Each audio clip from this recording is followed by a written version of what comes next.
शिव उवाच देवी त्वं भक्तसुलभे सर्वकार्यविधायिनी कलौ हि कार्यसिद्ध्यर्थमुपायं ब्रूहि यत्नतः।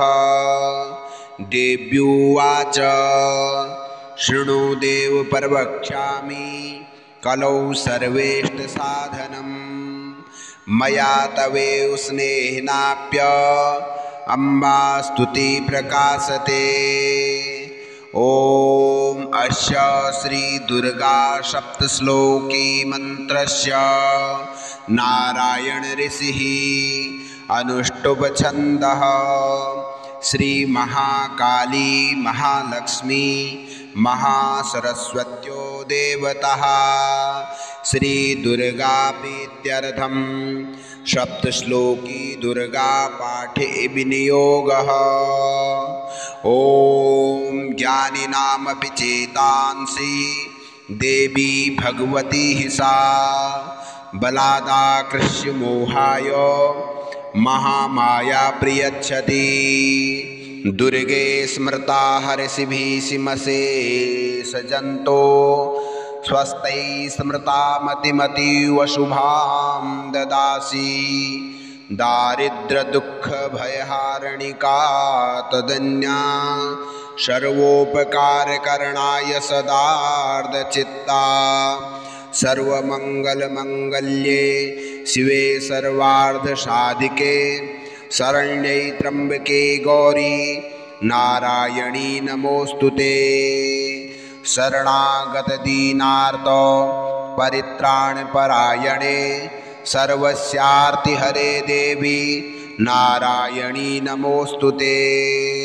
सर्वस्वरूपे सर्वेशे सर्वशक्तिसमन्विते भयेभ्यस्त्राहिनो देवी दुर्गे देवी नमोऽस्तुते। रोगान् शेषान् पहंसि तुष्टा रुष्टा तु कामान् सकलान् अभीष्टान्। त्वामाश्रितानां न विपन्नराणां त्वामाश्रिताः श्रियतां प्रियन्ति।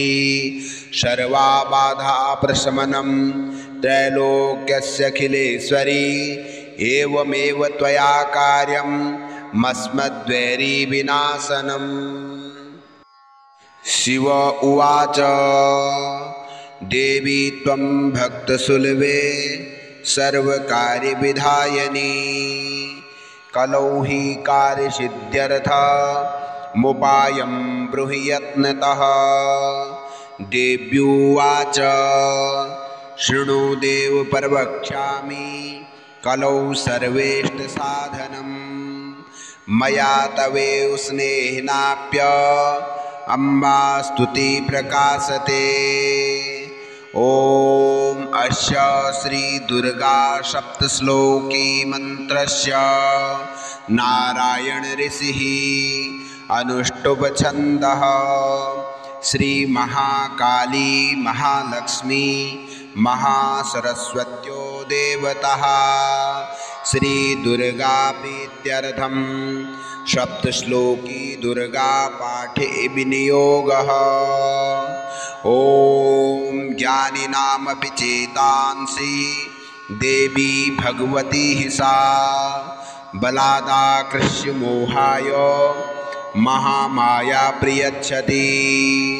दुर्गे स्मृता हर्षिभिषिमशेषजन्तो स्वस्तै स्मृता मतिमतीवशुभां ददासि। दारिद्र्यदुःखभयहारिणिका तदन्या सर्वोपकारकरणाय सदार्धचित्ता। सर्वमङ्गलमङ्गल्ये शिवे सर्वार्धसाधिके शरण्ये त्र्यम्बके गौरी नारायणी नमोऽस्तुते। शरणागतदीनार्त परित्राणपरायणे सर्वस्यार्तिहरे देवी नारायणी नमोऽस्तुते। सर्वस्वरूपे सर्वेशे सर्वशक्तिसमन्विते भयेभ्यस्त्राहिनो देवी दुर्गे देवी नमोऽस्तुते।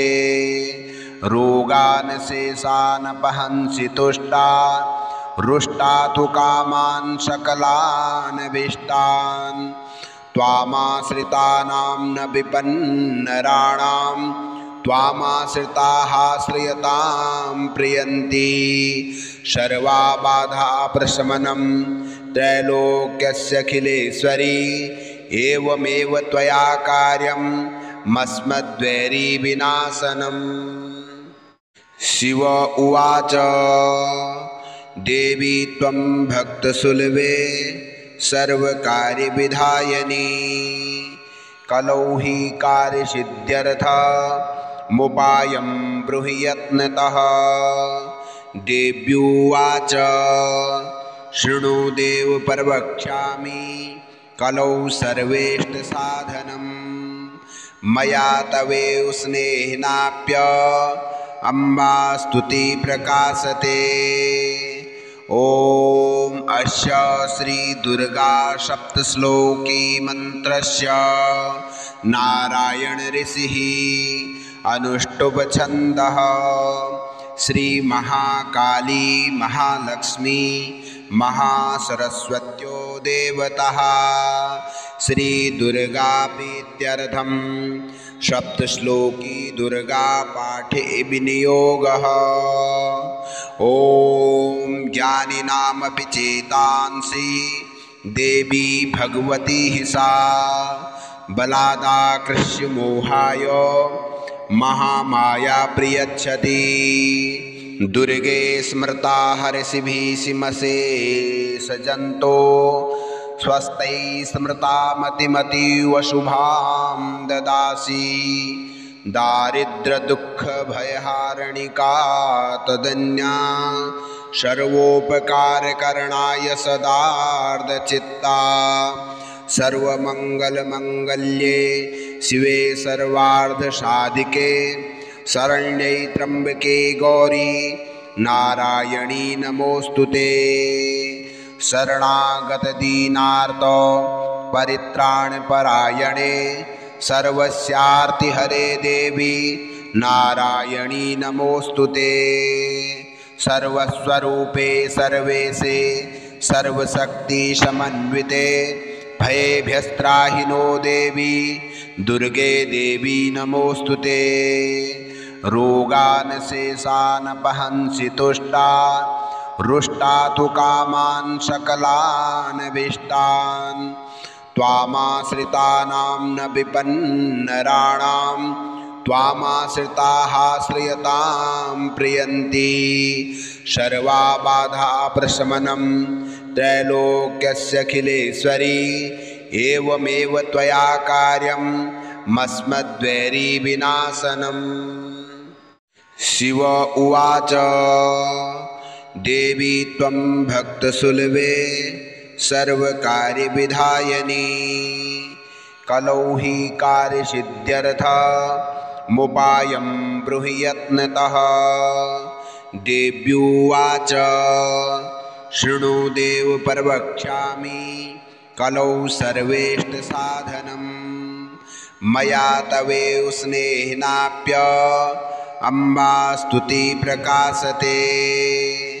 ॐ अस्य श्री दुर्गा सप्तश्लोकी मंत्रस्य नारायण ऋषिः अनुष्टुप छन्दः श्री महाकाली महालक्ष्मी महासरस्वत्यो देवतः श्री दुर्गा प्रीत्यर्थं सप्तश्लोकी दुर्गा पाठे विनियोगः।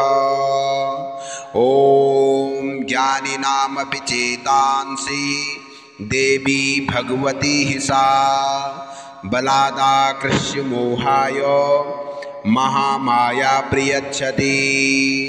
दुर्गे स्मृता हर्षिभिषिमशेषजन्तो स्वस्तै स्मृता मतिमतीव शुभां ददासि। दारिद्र्यदुःखभयहारिणिका तदन्या सर्वोपकारकरणाय सदार्धचित्ता। सर्वमङ्गलमङ्गल्ये शिवे सर्वार्धसाधिके शरण्यै त्र्यम्बके गौरी नारायणी नमोस्तुते।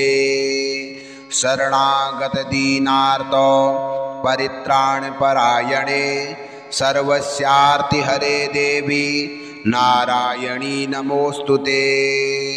सर्वस्वरूपे सर्वेशे सर्वशक्ति समन्विते भयेभ्यस्त्राहि नो देवी दुर्गे देवी नमोस्तुते। रोगान् शेषान् पहंसि तुष्टा रुष्टा तु कामान् सकलान् अभीष्टान् त्वामाश्रितानां न विपन्नराणां त्वामाश्रिताः श्रियतां प्रियन्ति। सर्वबाधा प्रशमनं त्रैलोक्यस्यखिलेश्वरी एवमेव त्वया कार्यं मस्मद्वैरीविनाशनम्। शिव उवाच देवी त्वं भक्तसुलभे सर्वकार्यविधायिनी कलौ हि कार्यसिद्ध्यर्थमुपायं ब्रूहि यत्नतः। देव्युवाच शृणु देव प्रवक्ष्यामि कलौ सर्वेष्टसाधनं मया तवेव स्नेहेनाप्य अम्बा स्तुति प्रकाशते। ॐ अस्य श्री दुर्गा सप्तश्लोकी मंत्रस्य नारायण ऋषिः अनुष्टुप छन्दः।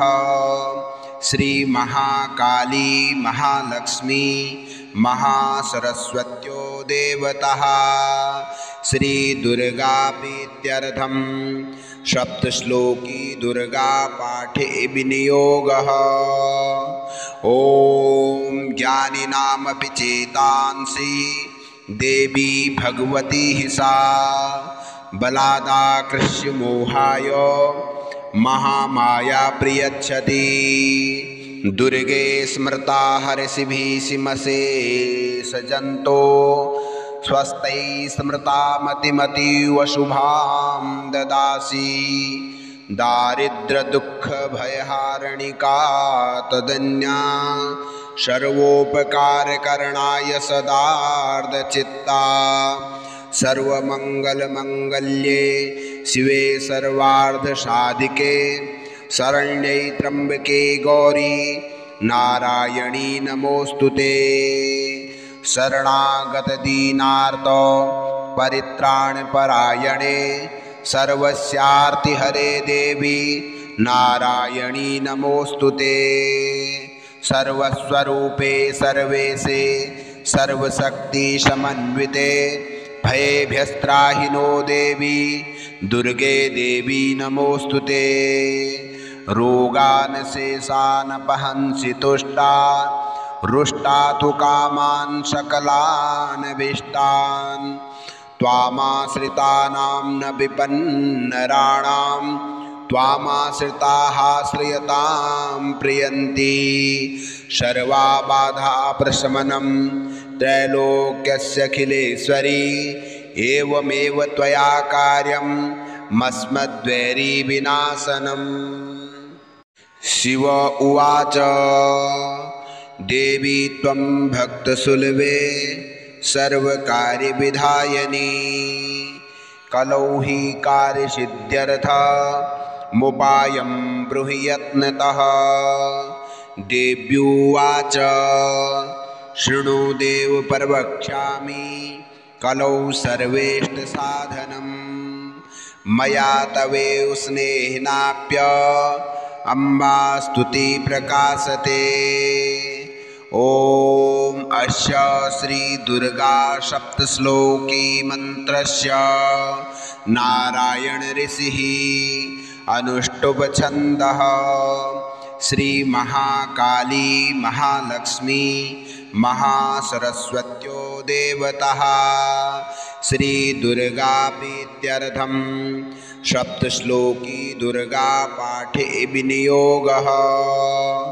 ॐ ज्ञानिनामपि चेतांसि देवी भगवती सा बलादाकृष्य मोहाय महामाया प्रियच्छति दुर्गे स्मृता हर्षिभिषिमशेषजन्तो स्वस्तै स्मृता मतिमतीव शुभां ददासि दारिद्र्यदुःखभयहारिणिका तदन्या सर्वोपकारकरणाय सदार्धचित्ता सर्वमङ्गलमङ्गल्ये शिवे सर्वार्धसाधिके शरण्ये त्र्यम्बके गौरी नारायणी नमोऽस्तुते शरणागतदीनार्त परित्राणपरायणे सर्वस्यार्तिहरे देवी नारायणी नमोऽस्तुते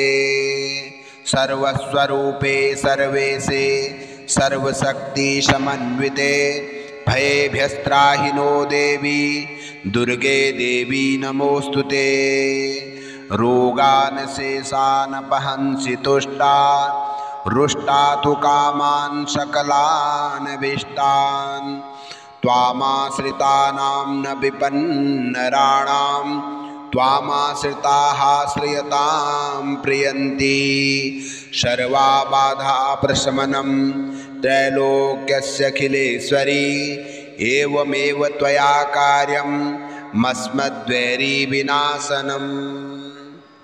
शिव उवाच देवी त्वं भक्तसुलभे सर्वकार्यविधायिनी कलौ हि कार्यसिद्ध्यर्थमुपायं ब्रूहि यत्नतः।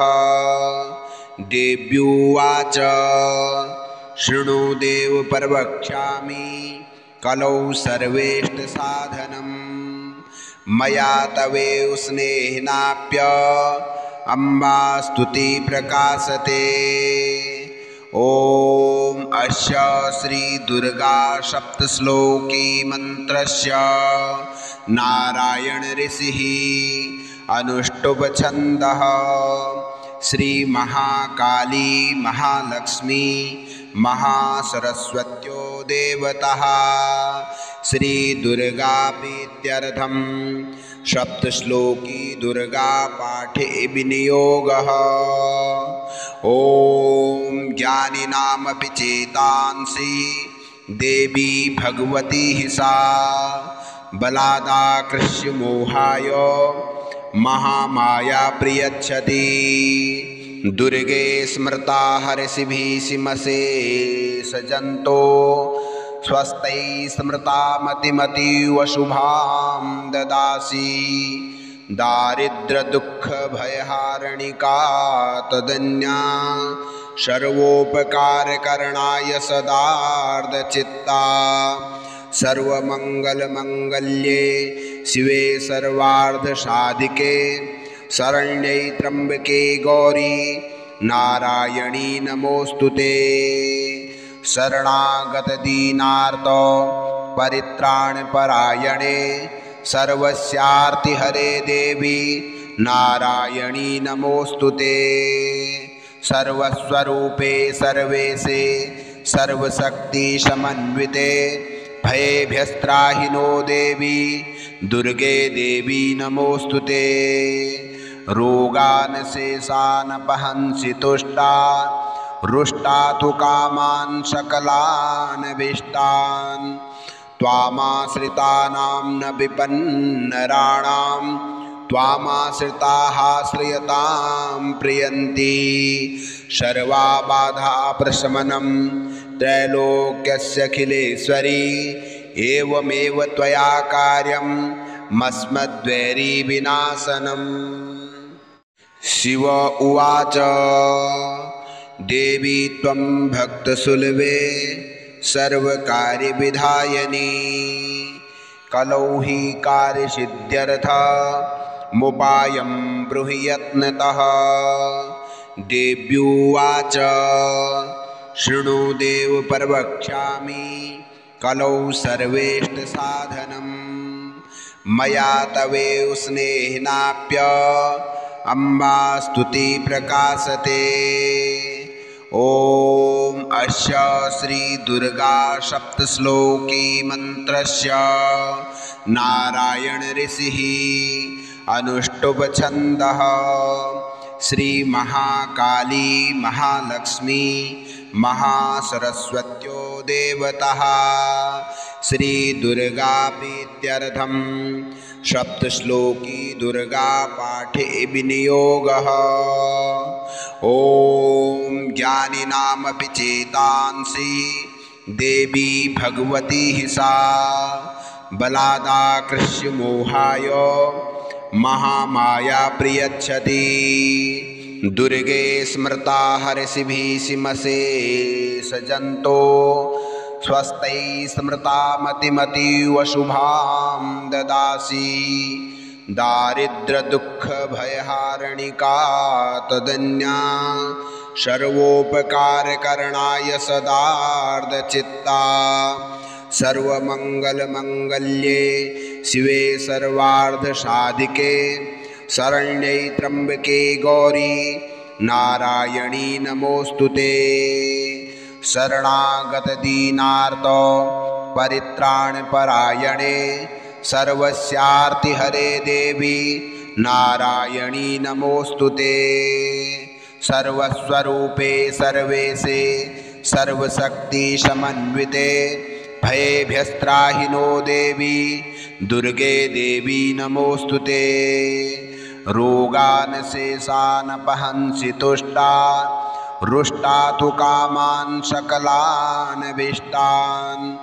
त्वामाश्रितानां न विपन्नराणां त्वामाश्रिताः श्रियतां प्रियन्ति। सर्वाबाधा प्रशमनं त्रैलोक्यस्यखिलेश्वरी एवमेव त्वया कार्यं मस्मद्वैरीविनाशनम्। शिव उवाच देवी त्वं भक्तसुलभे सर्वकार्यविधायिनी कलौ हि कार्यसिद्ध्यर्थमुपायं ब्रूहि यत्नतः।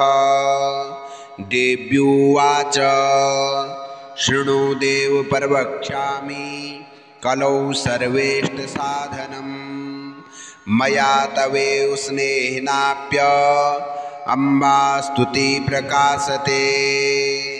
ॐ अस्य श्री दुर्गा सप्तश्लोकी मन्त्रस्य नारायण ऋषिः अनुष्टुप्छन्दः श्री महाकाली महालक्ष्मी महासरस्वत्यो देवतः श्री दुर्गाप्रीत्यर्थं सप्तश्लोकी दुर्गा पाठे विनियोगः। ॐ ज्ञानिनामपि चेतांसि देवी भगवती हि सा बलादाकृष्य मोहाय महामाया प्रयच्छति। दुर्गे स्मृता हर्षिभिषिमशेषजन्तो स्वस्तै स्मृता मतिमतीव शुभां ददासि। दारिद्र्यदुःखभयहारिणिका तदन्या सर्वोपकारकरणाय सदार्धचित्ता। सर्वमङ्गलमङ्गल्ये शिवे सर्वार्धसाधिके शरण्ये त्र्यम्बके गौरी नारायणी नमोऽस्तुते। शरणागतदीनार्त परित्राणपरायणे सर्वस्यार्तिहरे देवी नारायणी नमोऽस्तुते। सर्वस्वरूपे सर्वेशे सर्वशक्तिसमन्विते भयेभ्यस्त्राहिनो देवी दुर्गे देवी नमोऽस्तुते। रोगान् शेषानपहंसि तुष्टा रुष्टा तु कामान् सकलान् अभीष्टान्। त्वामाश्रितानां न विपन्नराणां त्वामाश्रिताः श्रियतां प्रियन्ति। सर्वाबाधा प्रशमनं त्रैलोक्यस्यखिलेश्वरी एवमेव त्वया कार्यं मस्मद्वैरीविनाशनम्। शिव उवाच देवी त्वं भक्तसुलभे सर्वकार्यविधायिनी कलौ हि कार्यसिद्ध्यर्थ मुपायं ब्रूहि यत्नतः।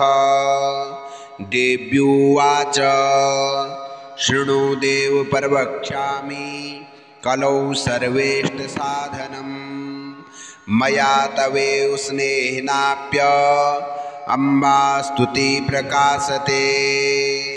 ॐ अस्य श्री दुर्गा सप्तश्लोकी मंत्रस्य नारायण ऋषिः अनुष्टुप छन्दः। श्री महाकाली महालक्ष्मी महासरस्वत्यो देवतः श्री दुर्गा प्रीत्यर्थं सप्तश्लोकी दुर्गा पाठे विनियोगः। ॐ ज्ञानिनामपि चेतांसि देवी भगवती सा बलादाकृष्य मोहाय महामाया प्रयच्छति। दुर्गे स्मृता हर्षिभिः सिमशेषजन्तो स्वस्तै स्मृता मतिमतीव शुभां ददासि। दारिद्र्यदुःखभयहारिणिका तदन्या सर्वोपकारकरणाय सदार्धचित्ता। सर्वमङ्गलमङ्गल्ये शिवे सर्वार्धसाधिके शरण्ये त्र्यम्बके गौरी नारायणी नमोऽस्तुते। शरणागतदीनार्त परित्राणपरायणे सर्वस्यार्तिहरे देवी नारायणी नमोऽस्तुते। सर्वस्वरूपे सर्वेशे सर्वशक्तिसमन्विते भयेभ्यस्त्राहिनो देवी दुर्गे देवी नमोऽस्तुते। रोगान् शेषानपहंसि तुष्टा रुष्टा तु कामान् सकलान् अभीष्टान्। त्वामाश्रितानां न विपन्नराणां त्वामाश्रिताः श्रियतां प्रियन्ति। सर्वाबाधा प्रशमनं त्रैलोक्यस्यखिलेश्वरी एवमेव त्वया कार्यं मस्मद्वैरीविनाशनम्। शिव उवाच देवी त्वं भक्तसुलभे सर्वकार्यविधायिनी। कलौ हि कार्यसिद्ध्यर्थमुपायं ब्रूहि यत्नतः। देव्युवाच शृणु देव प्रवक्ष्यामि कलौ सर्वेष्टसाधनम्। मया तवेव स्नेहेनाप्य अम्बा स्तुति प्रकाशते। ॐ अस्य श्री दुर्गा सप्तश्लोकी मंत्रस्य नारायण ऋषिः अनुष्टुप छन्दः। श्री महाकाली महालक्ष्मी महासरस्वत्यो देवतः श्री दुर्गा प्रीत्यर्थं सप्तश्लोकी दुर्गा पाठे विनियोगः। ॐ ज्ञानिनामपि चेतांसि देवी भगवती सा बलादाकृष्य मोहाय महामाया प्रयच्छति। दुर्गे स्मृता हर्षिभिः सिमशेषजन्तो स्वस्तै स्मृता मतिमतीव शुभां ददासि। दारिद्र्यदुःखभयहारिणिका तदन्या सर्वोपकारकरणाय सदार्धचित्ता। सर्वमङ्गलमङ्गल्ये शिवे सर्वार्धसाधिके शरण्ये त्र्यम्बके गौरी नारायणी नमोऽस्तुते। शरणागतदीनार्त परित्राणपरायणे सर्वस्यार्तिहरे देवी नारायणी नमोऽस्तुते। सर्वस्वरूपे सर्वेशे सर्वशक्तिसमन्विते भयेभ्यस्त्राहिनो देवी दुर्गे देवी नमोऽस्तुते। रोगान् शेषानपहंसि तुष्टा रुष्टा तु कामान् सकलान्